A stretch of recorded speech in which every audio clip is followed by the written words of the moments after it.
Bom, vamos lá, né? É, no nosso cronograma, vamos dizer assim, de textos, a gente teria que trabalhar esse texto da Aran, né? A transexualidade e a gramática normativa do sistema sexo-gênero. Veja bem, esse texto da Aran, ele está aqui porque ele é um clássico, né? Ele é um texto de 2006, se não me engano, é 2007, 2006. Então, é um texto, um dos primeiros artigos que colocam essa discussão em pauta, né, nos estudos de gênero, e como vocês sabem, a Aran era uma psicanalista de referência nos estudos de gênero e nos estudos feministas, né? Então, mas assim, de todo modo, o que eu estou querendo dizer para vocês é que é um texto que, assim, após esses estudos todos que nós fizemos, ele não traz muita novidade para nós, pelo menos é o que eu estou supondo. Posso estar equivocado, vocês me corrijam, tá? E não que eu não queira trabalhar com ele, mas eu não sei se vocês leram, tiveram essa mesma impressão de que, sim, depois de tudo que a gente já estudou, ela já não traz muita novidade, porque tudo que ela diz aqui a gente já, de alguma maneira, já burilou com isso, já trabalhou com isso. Então eu queria propor para vocês hoje só concluir o texto 8, que é esse texto anterior sobre a transexualidade, psicose e feminilidade originária, porque eu comentei, inclusive, no fim do encontro da semana passada, essa questão, né, de que foi um ponto que a gente já discutiu quando eu falava dessa minha proposição, né, de feminilizar o buraco, e eu comentei um pouco o que é que eu estava propondo com essa ideia, e esse texto, eu comentei também com vocês que eu gostei muito desse texto, que é o texto anterior, porque ele também se reporta, ele trabalha com uma... É um texto que eu não conhecia, né, mas achei curioso porque ele se reporta a essa... Ele trabalha numa perspectiva muito semelhante com a que eu estou trabalhando, que é essa ideia de que existe uma... O problema tem uma diferença, né? Porque ele está dizendo, por exemplo, ele trabalha com a... Tem gente entrando. Ele trabalha com a hipótese... Na verdade, ele trabalha com a hipótese do Laplanche. Eu não sei se todo mundo conhece o Laplanche. Vocês devem conhecer o Laplanche do vocabulário, né? O vocabulário de psicanálise, que é um dos mais famosos, foi escrito por ele, pelo Laplanche e pelo Pontalis. Mas o Laplanche ele foi um autor muito lido na década de... fim da década de 80, começo da década de 90, ali quando eu estava saindo da universidade, né? E ele era um autor que foi muito lido aqui, os livros dele foram publicados e tal. Depois ele desapareceu um pouco, assim, ainda tem gente que ele não seja um autor interessante. Ele é um autor muito interessante. Por exemplo, o Garcia Rosa, não sei se vocês lembram, que morreu agora, né? Garcia Rosa gostava muito dele, trabalhava muito com ele.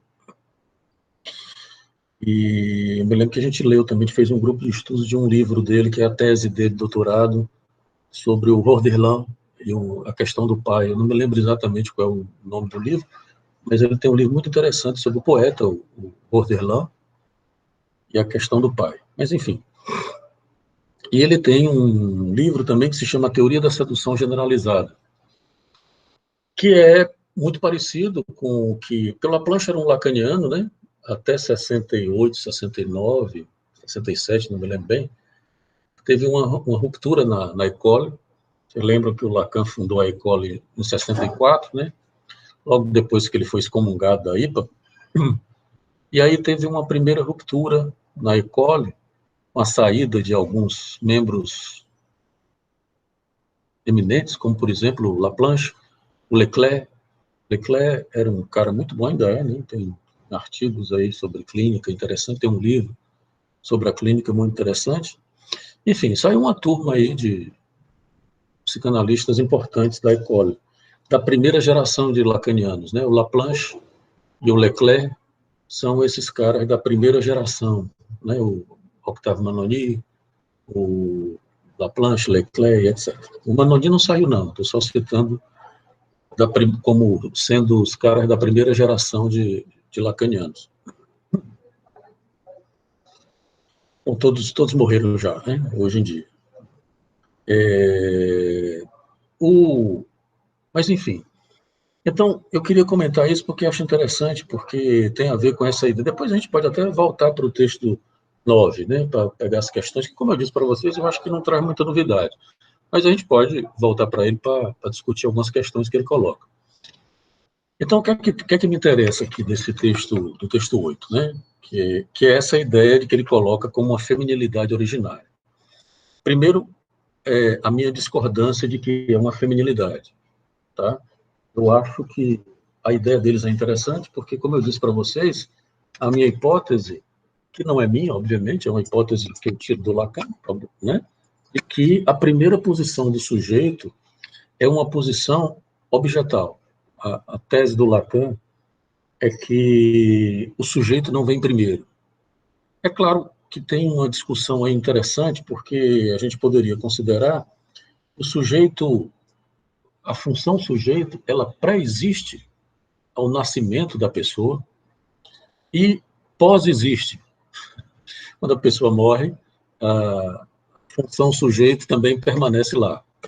Como, por exemplo, nós estamos trabalhando aqui com Freud e Lacan, com os traços de Freud e Lacan, né, os escritos e tal. Então, essa função sujeito tem as suas ressonâncias e as suas repercussões, independente propriamente da vida física da pessoa, né? Diga, Euler. Professor, eu acho que algumas coisas que fomentam a sua hipótese, eu posso estar equivocado, é a questão do que Lacan coloca sobre a escolha forçada, né?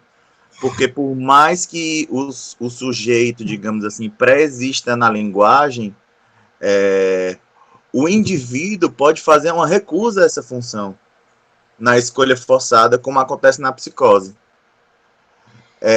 Por que eu digo isso, certo? Eu entendo que tu deve estar achando problemático a questão do que eu estou falando de uma escolha, né? A escolha de um indivíduo de não ser sujeito.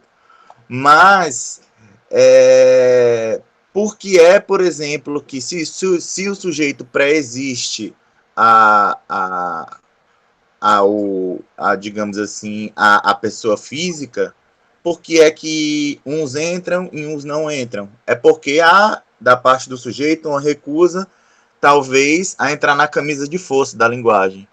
Isso talvez fomentasse a sua hipótese de que existe primeiramente uma posição objetal, ou seria mais assim uma espécie de, sei lá, maluquice da minha cabeça? Não. Porque a gente tem que considerar exatamente uma questão que você colocou ontem no seminário, que é a lógica sincrônica com a qual Lacan trabalha, né? Por mais que a gente... Porque a psicanálise não é uma teoria do desenvolvimento, não é desenvolvimento... É claro que existe uma teoria do desenvolvimento na psicologia, na Piaget, e etc, etc. O sujeito não é propriamente... não acompanha propriamente a lógica do desenvolvimento da criança, da pessoa e tal, né?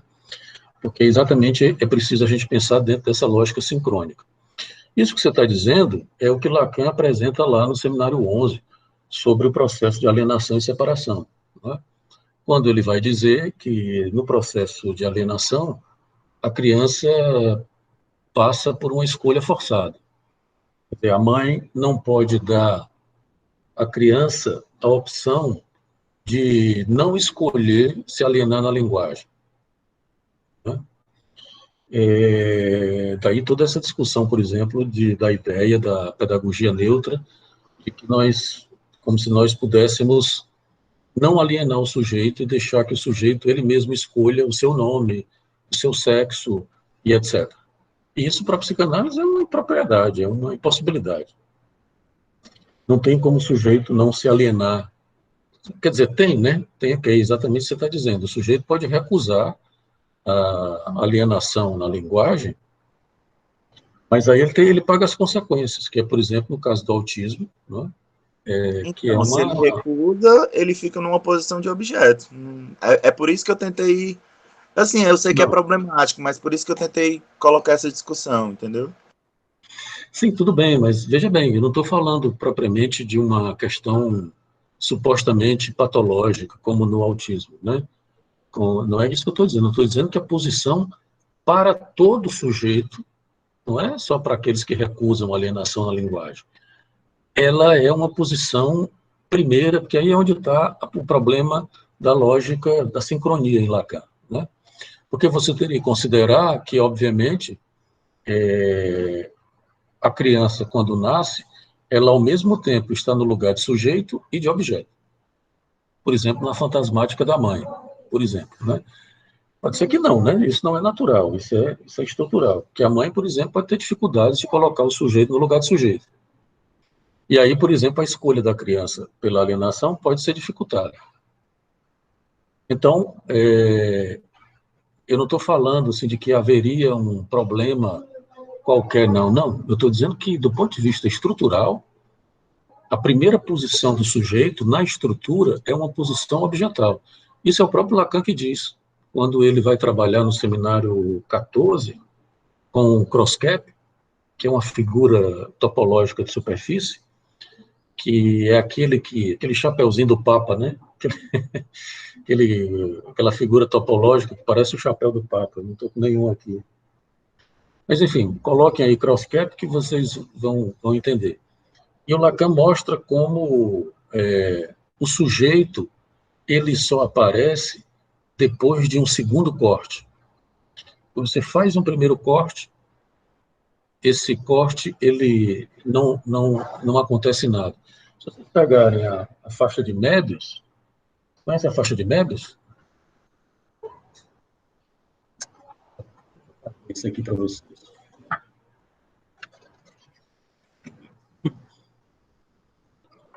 Permitam aqui rapidamente fazer uma faixa de Möbius para eu poder cortar, para vocês entenderem o que eu estou dizendo, porque isso na faixa de Möbius também se apresenta.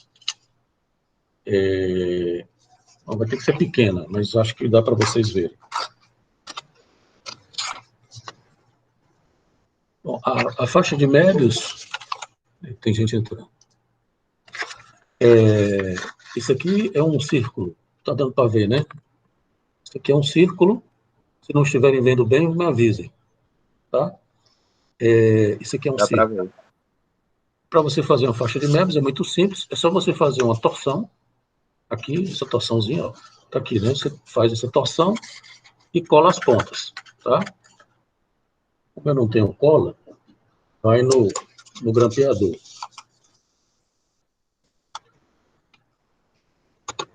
Espera aí, que pode estar complicado aqui, porque é muito curto.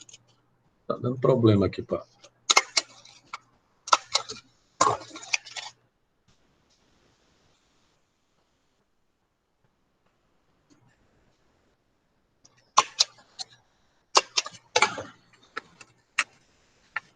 Muito curto. Mas tudo bem. Peraí. Só um minuto, paciência. Lógico aqui. Deixa eu fazer um.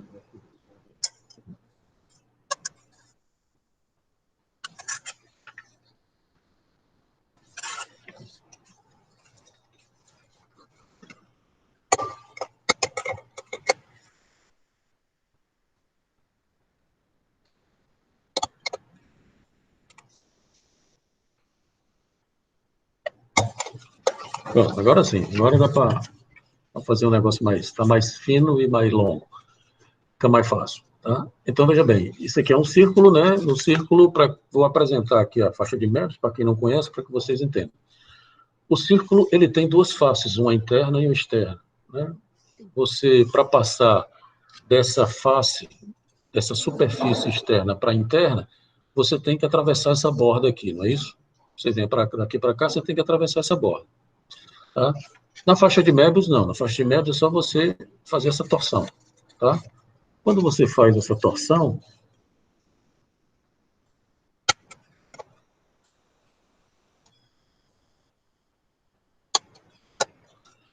aqui tem uma faixa de Möbius, né? Aparentemente, parece que ela continua tendo dentro e fora, mas ela não tem mais. Se você percorrer a superfície da faixa de Möbius, você vai ver que você volta ao mesmo ponto. Você sai aqui do ponto A. Não. Você tem aqui o ponto A, vocês estão vendo aqui, né? Se não estiverem vendo, me avisa. Então, você sai daqui, percorre, você faz todo o percurso, ó, tá? E aí você chega num ponto, que é o ponto aqui distante, que é o ponto que está aqui atrás, na faixa de Möbius, tá? É o ponto A'. Não sei se vocês estão vendo. Aqui o A e aqui o A'. Tá bom? É o ponto aqui distante que fica na outra face da faixa de Möbius. Tá? Mas veja bem, eu posso percorrer toda a faixa de Möbius, não sei se está dando para ver aí, né? Passo pelo A', tá? E volto. Eu vou ter que tirar a mão porque minha mão não dobra, né? E eu chego ao mesmo ponto sem ultrapassar o limite, essa fronteira. Tá? Portanto, isso é a prova de que essa faixa aqui ela não tem dentro nem fora. Tá certo? Mas veja bem, se você cortar aqui, você vai chegar no que Lacan chama de uma primeira volta, que é um primeiro corte. Quando você corta o cross-cap, você produz também uma faixa de Möbius, mas é porque o cross-cap é mais complicado, não dá para fazer aqui. Então, esse ponto aqui é um ponto equidistante, é uma primeira volta. O Lacan diz, por exemplo, que é a primeira volta de uma análise. E você precisa dar uma segunda volta, que é exatamente chegar no ponto A. Tá? Para chegar no ponto A, você tem que dar duas voltas. Você dá uma primeira volta, que passa pelo A', e dá uma segunda, que chega ao ponto A. Uma análise, o analisante teria que fazer essas voltas. Agora, deixa eu ver se eu tenho que ver.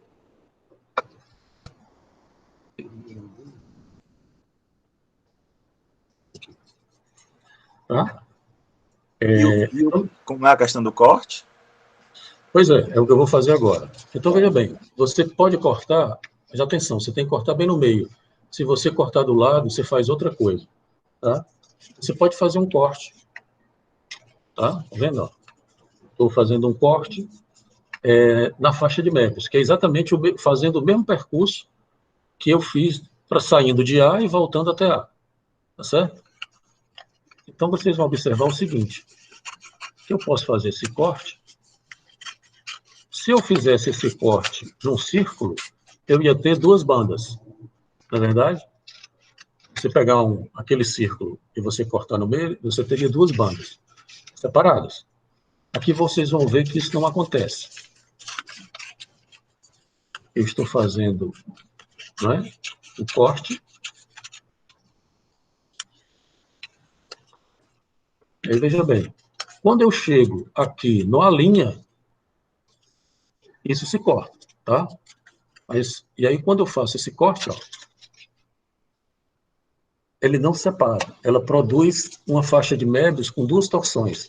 Tem uma torção aqui e outra aqui, tá vendo? São duas torções. Mas ela não se separa. No cross-cap, isso aqui, Lacan vai falar exatamente do segundo corte. Se tivesse dois, ao invés de separar, ele produz duas torções. Né? Uma mesma. Isso aqui não é mais uma fita de Möbius, porque a fita de Möbius só tem uma torção. Isso aqui tem duas, ó, tá vendo? Uma aqui, outra aqui.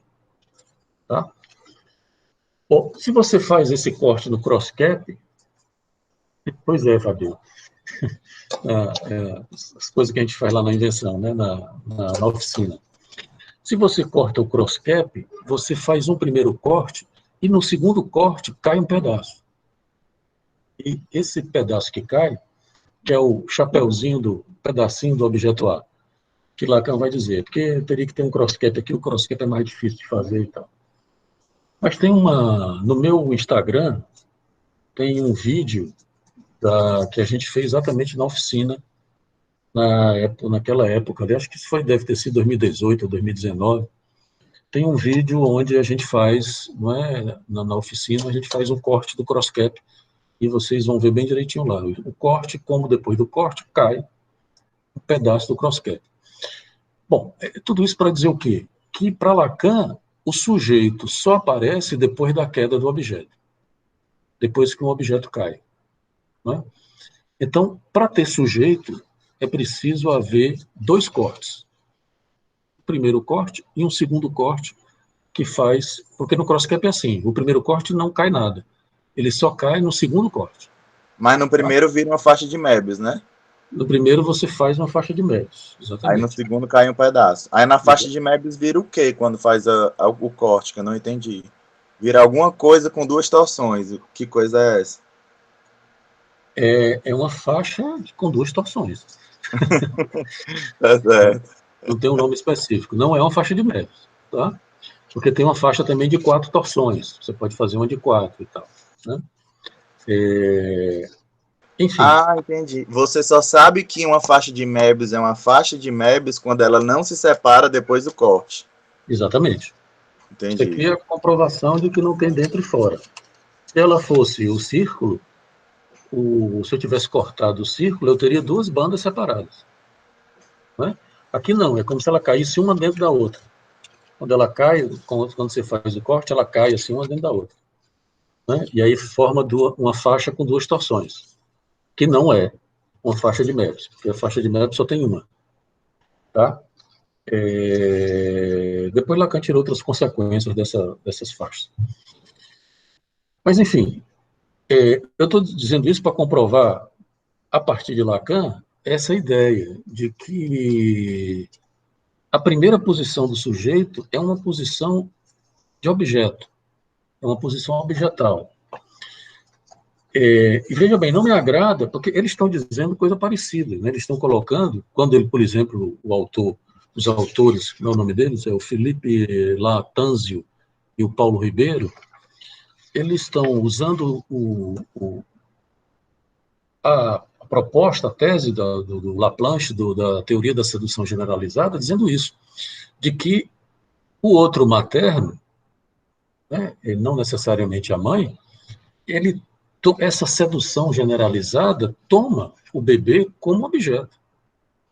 A mãe invade o corpo da criança, traumatiza o corpo da criança através da invasão dos significantes e de uma erotização do corpo. Todo o processo de pulsionalização, e veja que a ideia de sedução materna já está em Freud. Não foi o Laplanche que inventou. Né? O Freud já chama assim, de que os cuidados maternos produzem uma sedução materna. Porque exatamente todo o processo de erotização do corpo da criança vem com esses cuidados maternos. Tá? Mas veja bem, se vocês tomarem a lógica do fantasma, que é exatamente o que o Crosscap demonstra, você vai ter o duplo polo. Eu acho até que já falei isso para você, mas vou ter que me repetir um pouco para pegar o fio da meada. Você vê no fantasma um duplo polo de gozo, que é uma posição de sujeito e uma posição de objeto. O matema do fantasma, que é o S barrado punção de A, esse A, obviamente, não é. É claro que esse A, o objeto A, como sendo um buraco, você pode manipular todos os outros objetos cotidianos, né, da vida comum, a partir desse buraco de A. Eu estava dizendo isso ontem, inclusive. Né? Mas veja bem, esse buraco, ele não é, esse objeto, ele não é um outro, ele é um buraco no próprio corpo. Né? Portanto, é a marca do traumatismo, é a marca de que o sujeito, ele nasce, ele se inaugura na condição de objeto. É exatamente essa condição de você ser objeto do gozo de um outro que tem que cair. Amanhã eu vou falar, tem um seminário aí do pessoal me convidaram, o pessoal da CIP, né? Que eu vou falar amanhã sobre luto e melancolia. Eu vou falar disso também. E veja bem, o que é que acontece na melancolia? É que o objeto que cai desse segundo corte no cross-cap é o objeto que é uma extração do objeto que o sujeito faz do próprio corpo, que é esse objeto do gozo do outro, que ele está nessa posição. Né? Ele precisa fazer esse recorte e deixar cair. Quando o sujeito faz esse recorte e deixa cair, o que é que acontece? Ele faz um buraco no outro. Faz o vazio do outro, não é? Ontem eu falava disso também, da incorporação do vazio do outro, porque, como eu disse, é tudo sincrônico. Esse corte se dá também pela incorporação, que é a tal da primeira identificação freudiana, da incorporação do vazio do outro.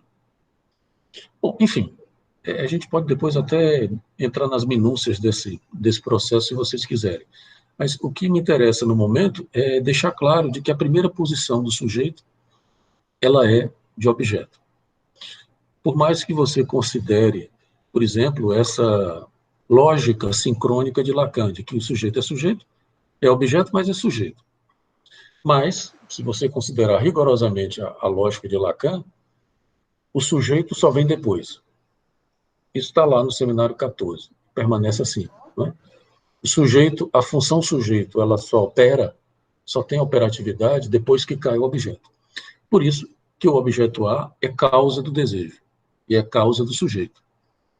Né? É a morada do sujeito, como diz Lacan depois lá no Novo Romeano. Se não tiver buraco, se esse objeto não cair, não tem sujeito. A função sujeito não opera. O que acontece na melancolia é algo dessa ordem, né? De que a perda do objeto é um fracasso nessa segunda identificação, né? Que é um segundo corte. O objeto que deveria ter caído não cai.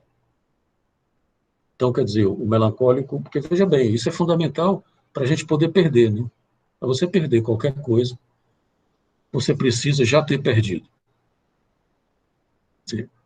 Porque se você tem uma estrutura de buraco, essa estrutura inevitavelmente implica que você já não tem um objeto, já tem um buraco. Todos os objetos que você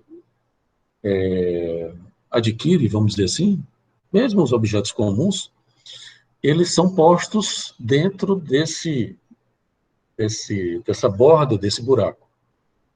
Né? Quer dizer, quando você os perde, isso é mais, se você não é melancólico, isso é mais fácil, porque aí você aceita a perda, porque você sabe que aquele objeto nunca foi o objeto coisa propriamente dita. Então é por isso que o neurótico tem mais facilidade de perder do que o melancólico.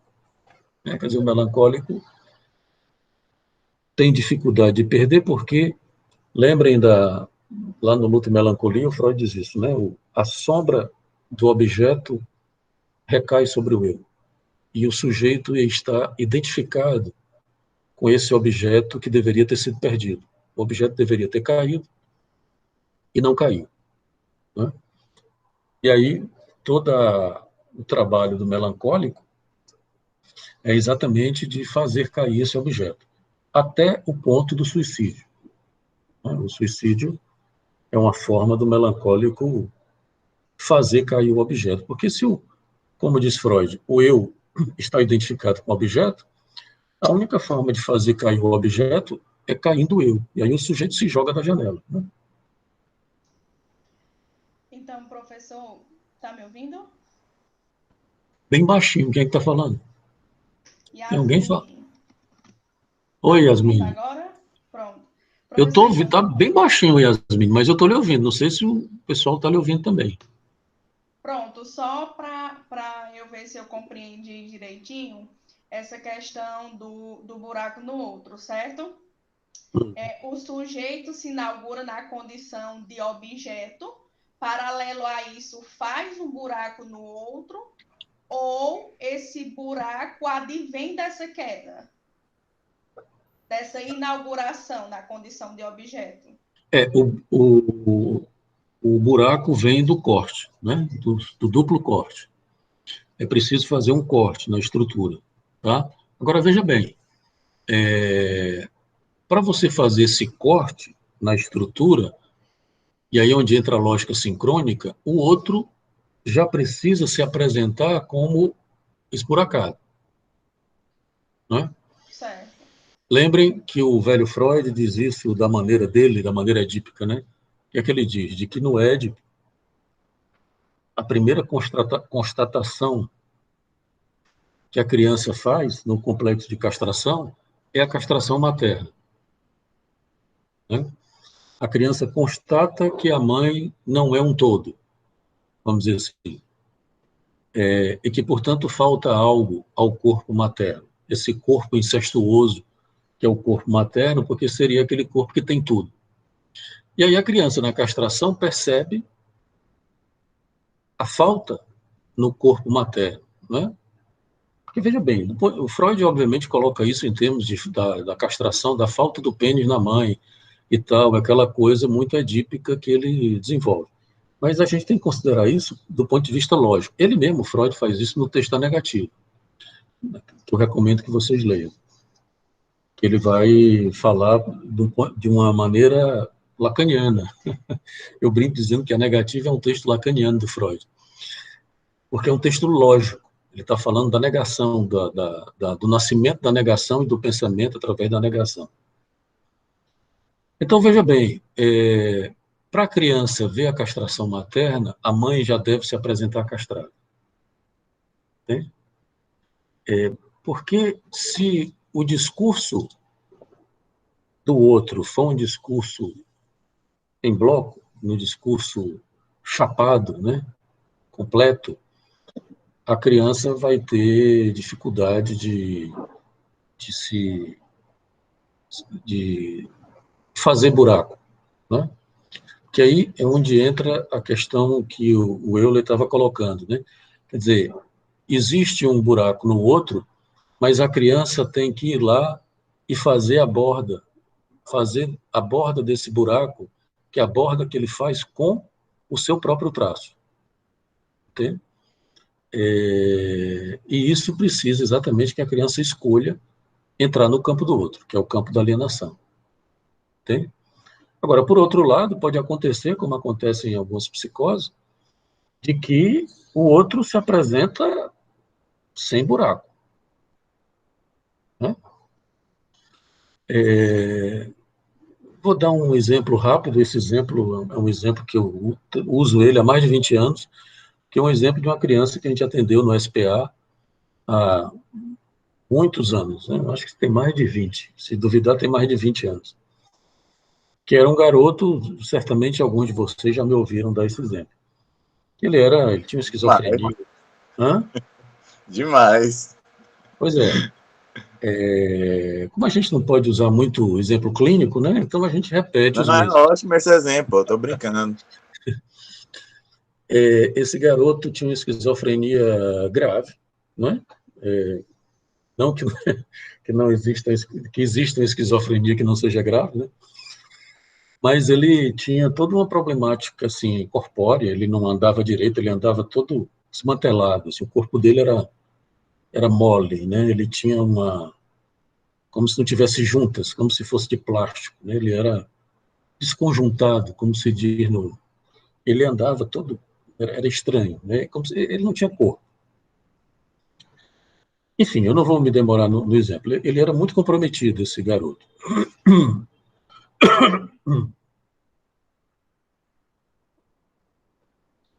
E na conversa com a mãe conta a seguinte história, de que ela fez um aborto e, em seguida, engravidou. Resumindo, a história era essa. E aí, o que é que ela diz? Ela era espírita, E então ela dizia que o garoto, que aí obviamente ela fez o aborto, engravidou e nasceu esse garoto, né? E aí ela tinha uma tese, veja como a tese, o discurso dela, que não era uma tese para ser interrogada, era uma verdade. Ela era espírita e ela dizia então que o garoto era uma reencarnação do feto que ela abortou, né? Do filho que ela abortou. Quer dizer, o garoto era o próprio filho abortado, né? Veja que a tese já é complicada por si só. E mais complicada ainda é que essa tese ela era um bloco. Essa afirmação da mãe, essa crença, ela era um bloco. A gente não conseguia entrar. A gente não conseguia por dúvida, interrogar. E veja bem, não era só porque ela era religiosa, né?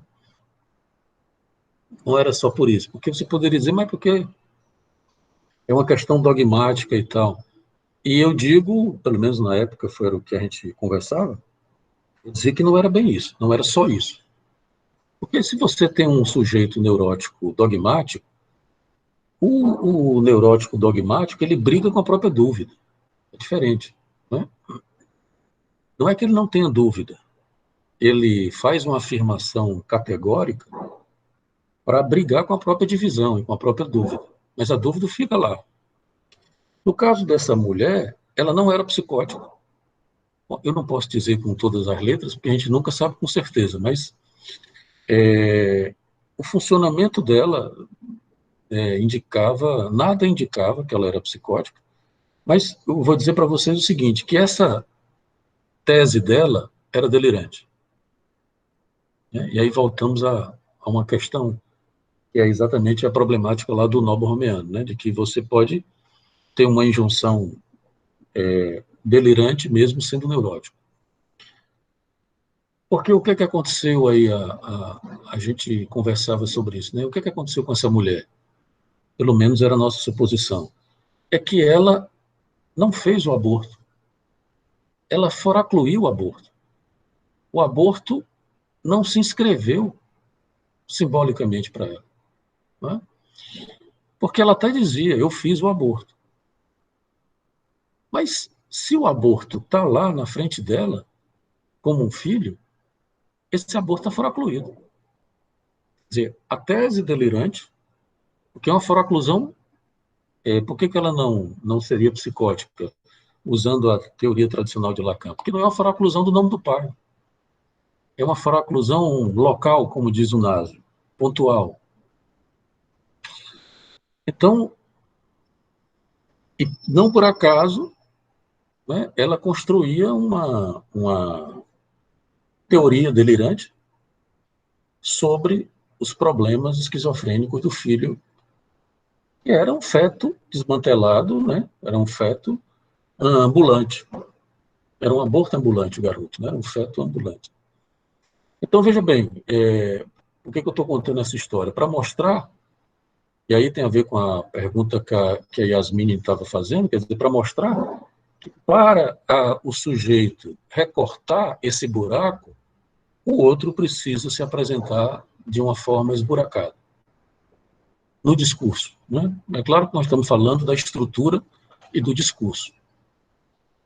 Que lembre-se que a linguagem gira em torno de um buraco. No Sim, caso obrigada, dessa... professor. Hã? Obrigada. Ah, Consegui compreender agora. quer dizer, no caso dessa teoria dessa mãe, é uma teoria que não gira em torno do buraco, não tinha buraco.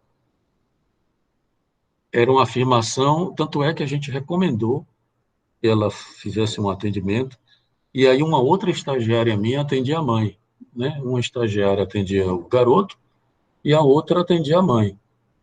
Rapaz, mas era assim, era um tanque de guerra, não sabe aquela coisa de que você, qualquer intervenção sobre isso, que ela falava, era uma pessoa que tinha um trabalho interessante, um trabalho social e tal, na comunidade, na época e tal.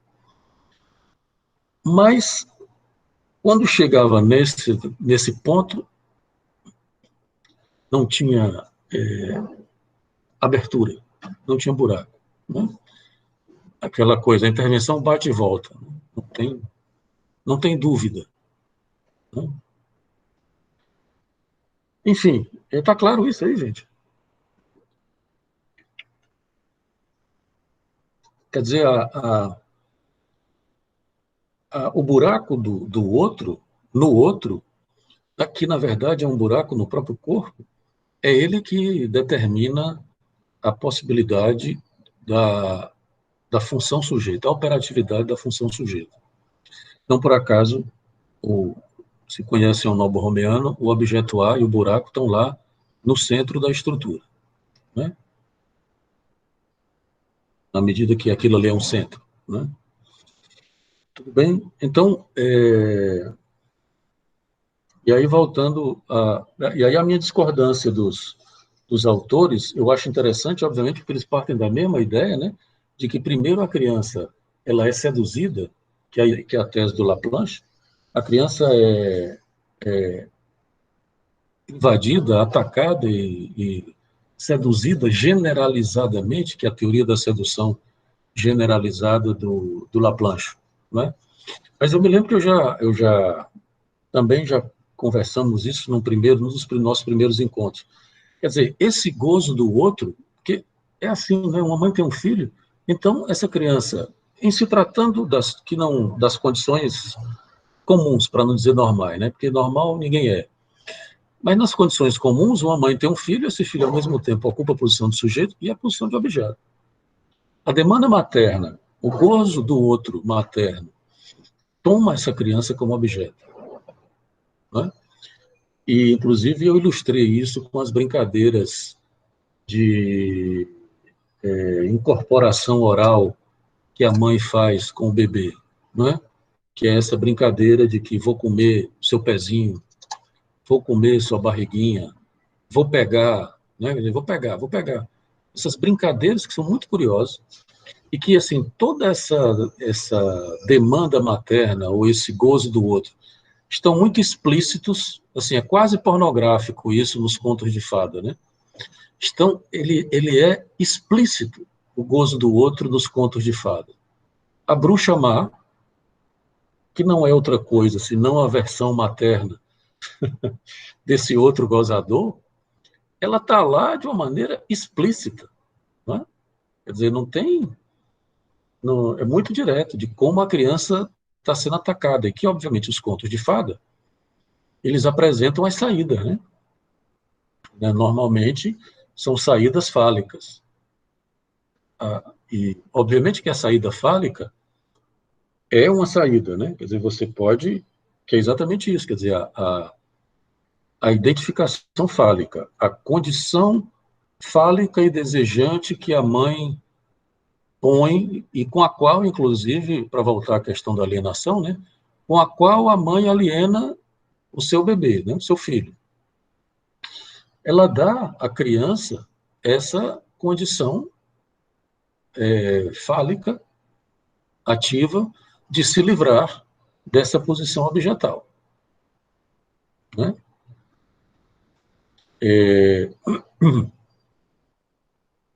Tá claro isso aí, gente? Eu estou achando que estou indo muito rápido, não sei se vocês estão entendendo. Como no online a gente não tem o retorno, né, imaginário de quem está escutando, a gente fica um pouco perdido sem saber se vocês estão acompanhando. Uma coisa interessante, professor, que eu estava lembrando, é que quem dá o não primeiro para a criança é a mãe, né? A mãe, quando vai dar uma comida que a criança não gosta, neném não gosta disso não, né?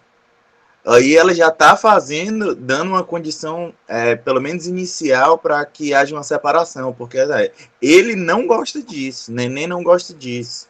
E aí depois que o neném fala, eu não gosto disso, eu não gosto daquilo, né? Então, assim, a mãe tem que ter essa lógico que parte dela, né? O discurso parte dela, mas ela tem que ter essa noção de que ele não tem que gostar do que eu quero que ele goste, ou do que eu... Enfim. A mãe é para ter essa noção, né? Apesar de que não é sempre que isso acontece. Mas, quer dizer, se a demanda materna ela é muito invasiva, a primeira coisa que aparece é sintoma. Se a mãe acha que o bebê tem que comer o que ela quer, não tenha dúvida de que ele vai fazer vômitos, vai vomitar, vai ter algum problema alimentar e etc.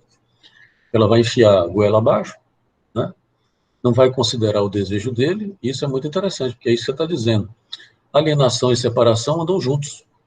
Porque quando a mãe diz que ele se chama João, Maria, ou o que for, e já coloca um desejo na boca dele ou dela, né, ela já faz uma separação, porque lembre-se que na alienação a mãe supõe que o bebê deseja, na boa alienação, né?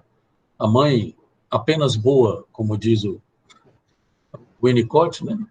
É uma mãe que faz isso, de que já aliena e separa ao mesmo tempo. Porque se o bebê deseja, ele deseja de uma maneira diferente dela. Mas lembre-se que quem está colocando o desejo na boca dele é ela. Ela diz, neném quer, tá gostando, neném? Aí o bebê joga para fora, ela diz, tô não, mamãe, tô gostando não e tal. Esse tipo de coisa, né? Que o mamães faz, que a brincadeira com o bebê faz. Quer dizer, sincronicamente, que a gente poderia se equivocar, e voltando à questão da sincronia, e achar que primeiro é a alienação, depois a separação. E não é bem assim, né? Que alienação e separação já andam juntos. Da mesma forma que a condição de sujeito e de objeto andam juntos, tá? Mas veja que essa operatividade para a própria criança, ela também precisa de um tempo. É claro que a gente pode pensar que estruturalmente isso é sincrônico, porque a criança não vai ser sujeito se ela não for desde sempre, se ela não estiver nesse lugar desde antes do nascimento. Se não acontecer isso, ela não vai ser depois, tá? Mas, obviamente, que para ela ser depois, ela também precisa encarnar isso, ela precisa se apropriar disso, né? Que é isso que eu estou dizendo da criança ir lá, quer dizer, o outro se apresenta com um buraco. Pois bem, a criança tem que ir lá e fazer a borda dele nesse buraco, fazer esse desenho. Vejam que não é por acaso que o primeiro sinal de que uma criança não é psicótica é quando ela desenha com borda, né? Se você tem uma criança que você... Na clínica com criança, né? Se você quer saber se a criança está numa psicose ou não, manda ela fazer um desenho. Se tiver borda, é claro que alguns pacientes psicóticos também fazem borda, claro, né? Mas é um dos indícios, você não pode ir só por isso, né? Mas é um dos indícios, exatamente quando a criança começa a fazer aquela bolinha. Aliás, esse garoto, ele começou a fazer uma bordinha, né? Ele riscava, né? O desenho dele eram riscos, que não era sequer uma garatuja, eram riscos, assim, completamente. E depois ele já estava fazendo uma bolinha, né? Essa bolinha é um progresso, na clínica com a psicose, é um progresso absurdo, porque é uma borda, né? E essa, quer dizer, é o sujeito, o Lacan diz isso, né? De que o sujeito, ele ataca a cadeia significante. Ele precisa ir lá e fazer, não é propriamente fazer o seu buraco, porque o buraco é da estrutura. Mas no momento em que ele faz uma borda no buraco, o buraco passa a ser dele. E aí ontem, estou vendo o Alan aqui, ontem o Alan perguntou sobre a questão da letra, e era isso que eu estava falando, Alan. Se você não entendeu ontem o que eu lhe respondi, hoje fica mais fácil, né? Quer dizer, quando o sujeito vai lá e faz a borda no buraco, é uma grafia do real, é uma consistência que você dá ao real, né? E isso é feito através da letra, né? Só a partir daí, um significante representa o sujeito para outro significante, né? A letra que faz essa borda no corpo, tá? Tá claro isso, gente? Toda a minha tese parte dessa consideração de que a primeira posição do sujeito é uma posição objetal. Ela nem é homossexual, como diz a Butler, nem é feminina ou uma feminilidade originária, como dizem aqui os colegas Felipe Latanzio e o Paulo Ribeiro. Não sei se eles tiraram isso de algum outro autor. Bom, obviamente eu estou defendendo a minha tese, né? Eles podem dizer também que não. Eu veja bem, por que eu estou dizendo que não é nem homossexual, nem feminino? Porque acho que, sim, a sexuação disso vem depois. Porque, por exemplo, a primeira saída que você tem para escapar dessa posição objetal é essa que nós já falamos aqui, que é aquela de uma condição fálica ativa que a criança, que é dada à criança.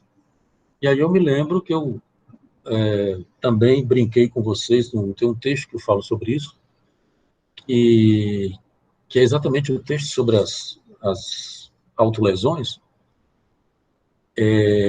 onde eu faço essa evolução do Fordar, né? Que o Fordar evolui para o esconde-esconde, que evolui para o pega-pega. Vocês lembram disso, né? Que a gente já conversou aqui. E aí faço a diferença exatamente da condição fálica, né? De que a criança, desde o Fordar ou o esconde-esconde, a criança tem uma posição fálica diferente do pega-pega, né? Porque o pega-pega, a criança, ela se oferece como objeto para poder, e diz, nem me pega, né? Para poder comprovar a sua competência fálica de escapar dessa condição de objeto do gozo do outro, né? Então, essa é uma saída. É a saída fálica, é a saída... Mas como a gente viu com o Lacan, lá na sexuação, o falo, e veja bem, um detalhe, esse gozo, essa condição objetal, esse gozo objetal, ele fica marcado no corpo. Ele é um gozo do corpo, tá? Lembre-se que o gozo fálico é um gozo fora do corpo. O fálico, o gozo fálico sexual é um gozo que faz o que o Lacan chama de uma corpsificação, de que é um esvaziamento do gozo do corpo. Porque o corpo é da dimensão real. Se o corpo goza, você se dessubjetiviza. Isso é a condição básica do gozo do outro, que é o gozo do corpo. Lembre-se que o outro é o corpo. Então, o gozo fálico, ele não opera no corpo, ele opera no campo significante, que é o campo sexual e que é o campo fantasmático e etc. Não é por acaso que lá no Novo Romeano o gozo fálico está fora do corpo, né? E lembrem-se que na sexuação é assim também, nos matemas da sexuação, né? Professor, Oi. você falou dessa corpsificação, você pode fazer alguma relação disso com a ruminação mental na neurose obsessiva? Tem algum tipo de relação teórica possível, assim? Bom, a gente teria que pensar um pouco sobre isso, mas, em princípio, você utiliza o campo significante para exatamente tentar fazer esse esvaziamento do gozo do corpo. Era exatamente isso que eu ia dizer. O problema é que isso não é possível. Você não consegue fazer um esvaziamento do gozo do corpo completamente, né? Então, o sintoma, por exemplo, os sintomas demonstram isso, de que você não consegue esvaziar o gozo do outro, que é o gozo do corpo, completamente, né? Mas, por exemplo, você precisa fazer essa corpsificação, porque senão você fica sendo atacado pelo corpo o tempo inteiro, né? Esse fim de semana eu fui visitar um colega, um amigo, que apareceu com câncer, né? E aí imagina, assim, uma situação complicada, angustiante, triste, porque é uma situação, inclusive, difícil, que provavelmente ele não vai sobreviver. E são aqueles cânceres complicados, não é?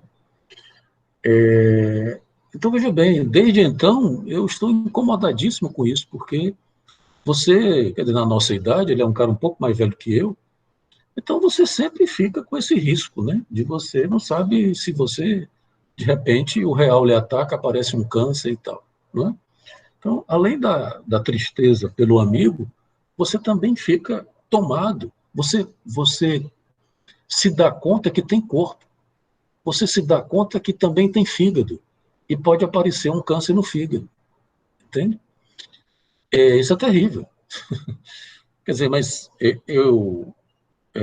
quer dizer, toda a simbolização religiosa não consegue resolver isso, né? Porque se você diz, não, Deus vai me proteger, ou se eu morrer eu vou para o paraíso e tal, não adianta, porque você não deixa de ser atacado por esse real do corpo, que obviamente eu nem sei se... É claro que todo mundo tem o risco de também aparecer com um câncer, né?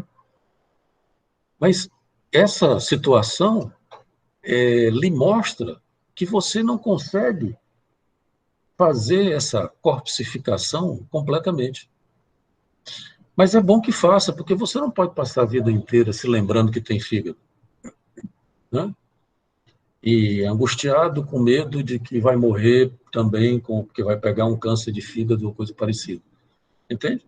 Quer dizer, o real não desaparece porque existe uma imaginarização, uma simbolização. Ela permanece lá. Então, nesse momento, é o corpo real que está lhe atacando. E por mais que você não esteja doente, mas essa angústia que essa situação produz demonstra isso. Está claro? Então, por exemplo, o sintoma, seja ele obsessivo ou qualquer outro, ele é exatamente uma tentativa de grafar esse algo do real. Tanto é que lá no Novo Romeano também ele é um sintoma, é uma aba do simbólico que entra no campo do real, né? É um significante que tenta grafar alguma coisa do real, alguma coisa do gozo, inclusive do gozo real. Desse gozo que eu estou falando, que é um gozo objetal, né? Porque, veja bem, a primeira hipótese freudiana era de que o gozo que envolvia os sintomas, inibição, sintoma e angústia, né, era um gozo sexual e, portanto, prazeroso e, portanto, do campo fálico. O que é que o Freud descobriu em 20, no Além do Princípio do Prazer? Que não é bem assim. Que existe um gozo aí, e aí eu vou dizer como eu entendo a partir de Lacan, que é exatamente esse gozo objetal que não é fálico, que é um gozo do corpo, que permanece lá, tá? É como se você dissesse, e é exatamente isso que Lacan diz nos últimos seminários. Veja que os últimos seminários de Lacan, especialmente a partir do 20, Lacan está trabalhando com a insuficiência do falo, com a insuficiência do nome do pai. O que até então tinha servido de certas balizas de escape do sujeito, para livrar o sujeito do gozo do outro, o Lacan está dizendo o quê? Que não são suficientes.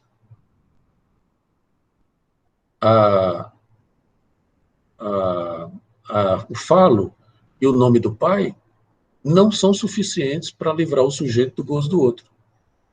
O sujeito vai ter que fazer alguma outra coisa, além disso.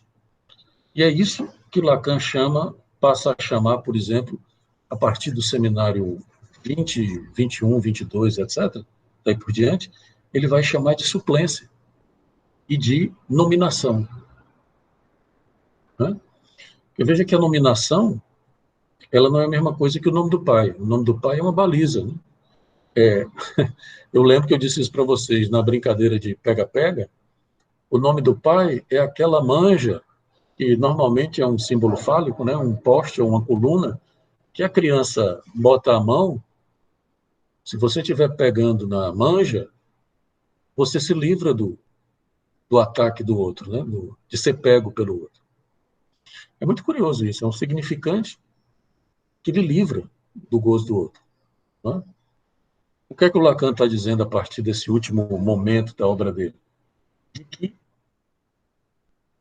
o falo e o nome do pai prestam um serviço importante para o sujeito, mas não são suficientes. Ora, ele está dizendo isso também na sexuação. Quer dizer, existe uma parte desse gozo do corpo, que é um gozo objetal, que é um gozo do corpo, que é falicizado, que é erotizado, que é sexualizado, e essa é uma saída importante para o sujeito, né? Mas, como a gente viu aqui, não todo esse gozo, não todo é falicizado ou sexualizado. Existe uma parte desse gozo que fica numa condição que é uma condição fora do fálico. Tá? Qual é o problema que me aparece aí? Né? Veja bem, em princípio, se um gozo não é... Se esse gozo fica no corpo, ele não passa pelo processo de corpsificação, não é? Que é exatamente a construção do corpo simbólico, imaginário, o termo que o Lacan usa não é esvaziamento, não, eu não me lembro mais, no seminário 16, né? Não é esvaziamento, não, bom... Coamento? Hã? Coamento? Não, é um... Não, nesse coamento também não, mas é tipo um esvaziamento. Depois eu me lembro. Mas a corpsificação faz isso, né? Faz um tipo de esvaziamento do gozo do corpo. Se fica, e aí, por exemplo, nesse meu artigo, eu posso até passar para vocês, ele não está publicado, ele está submetido, que é um artigo sobre as autolesões. A gente usa o termo violência autoinfligida porque é o que a OMS usa, e então, quando você está fazendo pesquisa, você precisa acompanhar a terminologias oficiais para poder ganhar, né, dinheiro, edital, ganhar edital, essas coisas. Mas, rigorosamente, são autolesões, né, que é, por exemplo, as meninas na maior parte são meninas, se fazem, né? Então, por exemplo, na autolesão, eu digo isso lá, de que a extração do objeto, com a corpsificação, faz uma extração do objeto do corpo, né? Do objeto A. Na autolesão, quando a menina se corta no antebraço, por exemplo, é como se ela estivesse fazendo algo que a corpsificação não fez.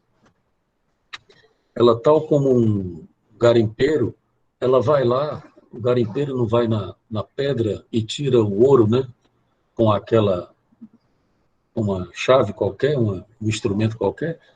Pois bem, a menina vai com o estilete e tira sangue do próprio braço, né? Como se ela tirasse um objeto, como se fosse um tumor, né? Você tira um tumor e fica o buraco, e fica o... Enfim. Então, qual é o problema que eu acho que isso faz? É que, em princípio, você teria que supor que todo gozo do corpo que não é grafado falicamente, que a gente sabe que nem todo gozo do corpo é grafado, isso já é ponto passivo, né, desde o seminário 20, mas a suposição é que, se ele não for grafado simbolicamente, falicamente, né, ele fica como um gozo do corpo que ataca o sujeito. Não é?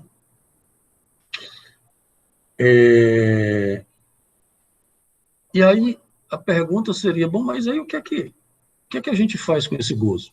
Não é? E aí é onde entra a tese do Lacan, de que esse gozo ele pode ser posto numa condição feminina. Não é? O gozo feminino ele não é propriamente um ataque ao corpo. Qual é a diferença? E num trabalho lá que eu apresentei sobre a nossa pesquisa lá no grupo, o grupo lá Cultura e Política, eu dizia isso. E que a diferença entre que existem alguns seres que estão no campo feminino. E aí, as mulheres, os santos, como diz Lacan, né, os místicos, os santos, mas você também pode colocar aí os psicóticos, e eu acrescentei também lá, né, eu dizia, os psicanalistas, o próprio Lacan dizia isso, né? Lacan dizia que ele era místico, né, ele estava no campo místico, junto com São João da Cruz. Por quê? Porque são seres que sabem da insuficiência do falo e que precisam fazer alguma coisa com esse gozo do corpo.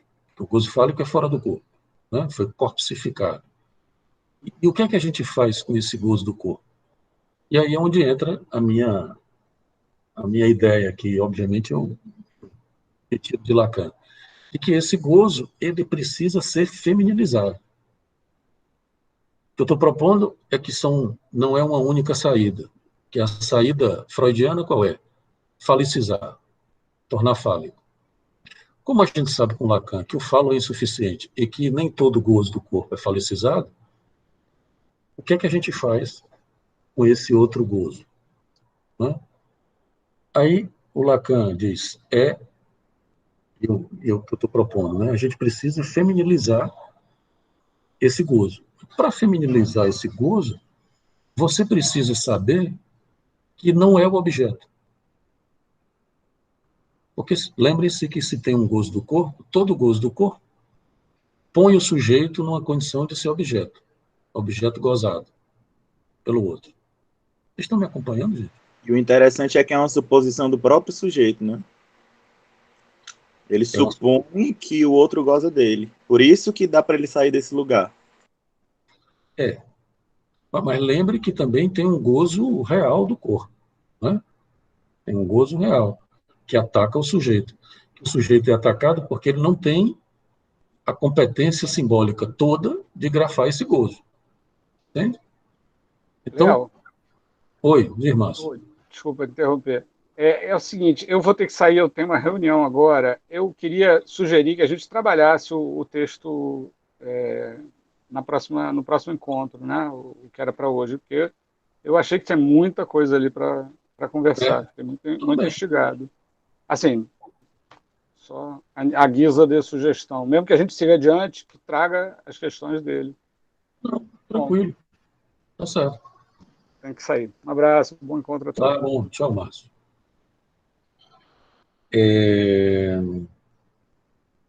Então, eu estava dizendo, né, quer dizer, esses seres que estão no campo feminino, eles que ocupam a posição objetal, os analistas ocupam a posição objetal, eles precisam ter uma diferença, por exemplo, foi o que eu estava dizendo lá nesse grupo, né? Tem uma diferença entre, de um lado, a gente poderia colocar a mulher e o analista, e do outro, o santo e o psicótico. Veja bem, não estou dizendo que o santo é psicótico, não, tá? Não é a mesma coisa. Qual é a diferença? A diferença é que o santo e o psicótico, eles acham que são o objeto. Esse objeto que é atacado pelo outro. Eles estão identificados com esse objeto. O santo é o objeto que vai livrar os pecados do mundo. Né? O psicótico é coisa parecida, né? Porque é o objeto que, junto com Deus, como é o Schreber, vai criar uma nova raça. Ou é o objeto que está sendo atacado pelo outro e tal. Pois bem, a mulher e o analista, eles precisam saber que não são um objeto. Que eles estão lá só fazendo semblante de objeto. Não é? Feminilizar o buraco é exatamente isso, é você feminilizar um buraco. É você ornar o buraco. Você pôr flores no buraco. Não é você se jogar no buraco, que é mais ou menos o que acontece com o santo e com o psicótico. Você com o melancólico, por exemplo. Né? Porque, obviamente, que tanto a mulher como o analista, seria insuportável você ocupar essa posição. Né? Porque imagina, a clínica, imagino que a maioria de vocês, ou boa parte de vocês, já atende. Como é que você vai suportar a clínica se você se colocar nessa posição de ser o objeto que o analisante está lhe colocando no lugar? Não? Vai ficar insuportável para o analista, né? Qualquer clínica. A mesma coisa para a mulher, né? Quer dizer, a depreciação sexual que se faz com a mulher, por exemplo, ou com a posição feminina, ela poderia se tornar insuportável para uma mulher, né? Fazer semblante para Lacan é exatamente isso, é você saber que não é o objeto, que você apenas está na condição de semblante de objeto, né? Então veja que é outra saída, que não é que implicaria também você um tipo de funcionamento que é do campo feminino, né? Que não é simplesmente você sair correndo, como faz o sujeito na posição fálica, sair correndo, se defendendo da posição passiva, que o gozo do outro lhe impõe, né? É você saber que essa possibilidade ela é estrutural. Quer dizer, é você, tal como a mulher, saber de uma maneira mais lúcida do que os homens, de que o falo e o nome do pai são insuficientes, né? Os homens, eu estou usando homens e mulheres de uma maneira mais tradicional, por uma questão didática, mas realmente, se vocês observarem, os homens têm menos lucidez do que as mulheres com relação a isso, né? Os homens, de uma maneira geral, acreditam mais na potência fálica, no nome do pai, e a vida gira em torno disso, né? Veja, não estou Em dizendo que sempre... geral, tem mais dificuldades para amar, né? Como é que é? Em geral, tem mais dificuldade para amar. Se percebe isso nos homens. Quer dizer, o todo sexual masculino implica essa posição, né? Os homens têm medo disso, porque eu atendi uma pessoa que me dizia isso, de que ele dizia assim, não, doutor, meu problema é o seguinte, é porque estava tudo bem, eu estava tendo uma relação com essa mulher, e aquela coisa de fica, né? A gente transava e tal, vez por outra se encontrava, se transava, aí piorou tudo, porque eu me apaixonei. Quer dizer, o apaixonamento, o amor se torna um problema, né? Para o homem, né? Estava tudo bem, enquanto era meramente sexual, né? Mas aí as coisas se complicaram porque entrou o amor e a paixão no meio, né, da história. E é curioso, porque os homens podem tratar isso como um problema, né? O amor e tal. Tudo bem, gente, aí... Então, é por isso que a minha encrenca com a Butler, e até mesmo, eu acho, como eu disse para vocês, eu acho que esses autores aqui, eles estão mais próximos do que eu estou propondo, né? Porque eles ainda colocam a coisa como uma feminilização, como se houvesse uma feminilidade originária. É até mais palatável para mim do que a homossexualidade da Butler, né? Mas ainda assim eu acho que é você forçar a barra, você dizer que é uma posição feminina. Porque, veja bem, a posição feminina, ela não é uma posição que está atacada pelo gozo do outro, entende? Já é um tratamento que você dá a essa condição objetal, que não precisa ser uma posição onde a mulher se coloca numa posição de objeto masoquista para ser atacado pelo outro. Não é assim, né? A não ser que a mulher seja masoquista. já é um tratamento dado à condição objetal, que, veja bem, a primeira posição do sujeito, eu não sei se ele tem a competência de fazer isso, entende? Porque acho que a feminilização, ela vem depois, né? Mas, enfim, isso é uma questão para a gente discutir e conversar. Tudo bem? É muito interessante, ele fala aqui do corpo invadido originário, né? Do Laplanche, do André, são autores interessantes. Bom, gente, era isso que eu queria falar desse texto. Se vocês tiverem alguma questão, se quiserem passar para o outro texto, como é que é?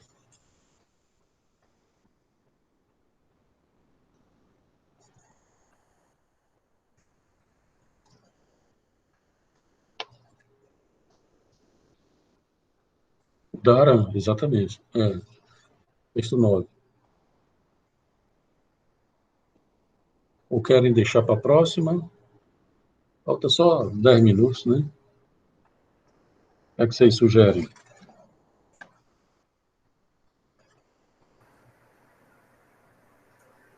Vamos deixar para a próxima, Eu então. também acho melhor ficar para a próxima, senão a gente vai começar e não vai sair do lugar. Tudo bem. Eu estava olhando o nosso cronograma, a gente tem ainda uns dias aí sobrando. A gente pode ir até o fim de maio, ou até depois, dependendo do que a gente combine aqui. Tá bom? Então tá, vamos deixar para a próxima, então. Interromper aqui a